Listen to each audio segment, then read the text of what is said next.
the dreaded chunked chip shot. And I know it's a shot that a lot of you suffer with, and really there is no need to suffer with it at all. It's a shot that's really going to hurt your ability to score, and it doesn't take long for you to get quite nervous, doesn't it, and start worrying about what might happen over the ball. The key reason I see for that is the player is unable to manage the low point and the arc depth, but really the low point of the swing is the most important aspect to it.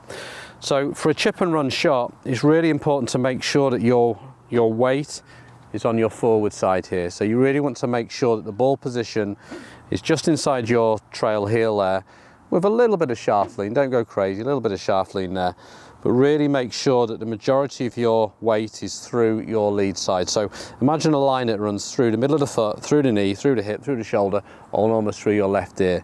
That's what I call your pivot line. I think it's really important in a short game to establish a pivot line, and then from there, once you've got that set, you've got something in which you can rotate around.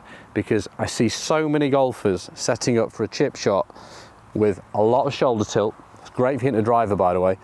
A lot of shoulder tilt and most of the weight back on the right hand side. Suddenly here the chest bone is way behind the ball, and that's why we tend to get those heavy strikes. So let's hit some from that improved setup position. So we go ball position just back, nice narrow stance as well, by the way. The wider you stand, the more capacity you have to start moving from side to side, and again getting those heavy strikes.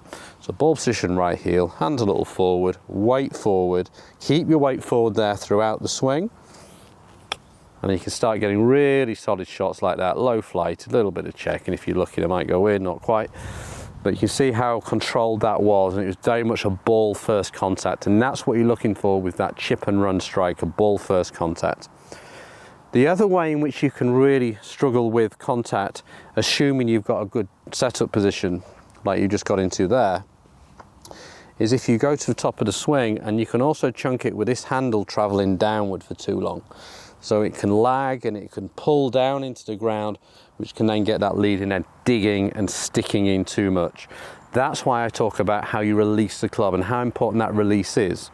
So when you start releasing the club, you start opening up through the ball, your spine will lift a little bit, and the club will start to flow, and the club will start to bruise the turf. So we don't want to feel like we're going downward, we are releasing the club. As the club releases, the body will rotate, and it will sort of avoid your body going down into the ground. So you'll see how I'm actually sort of slightly standing up through the shot, and you can see I get that really good quality strike every time, no divot at all.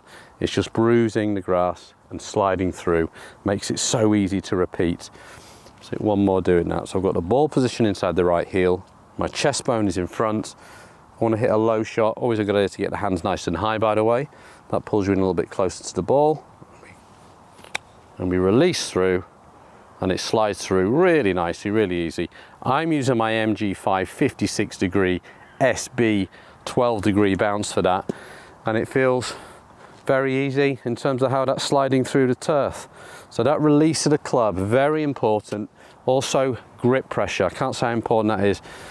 I've taught so many golfers, and I don't think I ever remember telling one golfer to grip it tighter.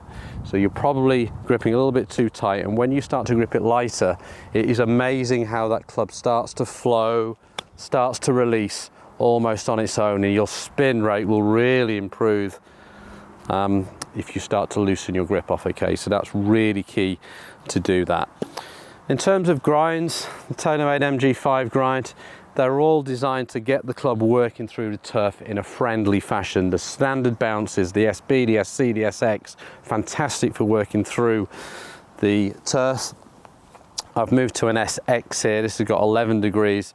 It's a wider sole, and it's got a nice bit of camber on the back here, so I can just know that the club is going to want to work through the turf a little bit easier with this grind. So if you are a golfer that perhaps has been struggling with this a little bit and you don't feel fully confident with what I've just taught you for now, you know, you're working through it, then an SX grind is probably going to help you out a little bit more. I've hit that there on purpose around about an inch before the ball just to show you, and see the contact is absolutely fine. And that's what short game is about. It's not always about trying to be perfect, it's about getting an increased margin of error. So there I hit a little before and it kept sliding through. because of this wider sole, and that's something you can think about as well. So make sure you nail your basics, become world class over the ball, chest in front of the ball there, and allow the club to flow and release as you rotate to really get those perfect strikes on your chip and run shots.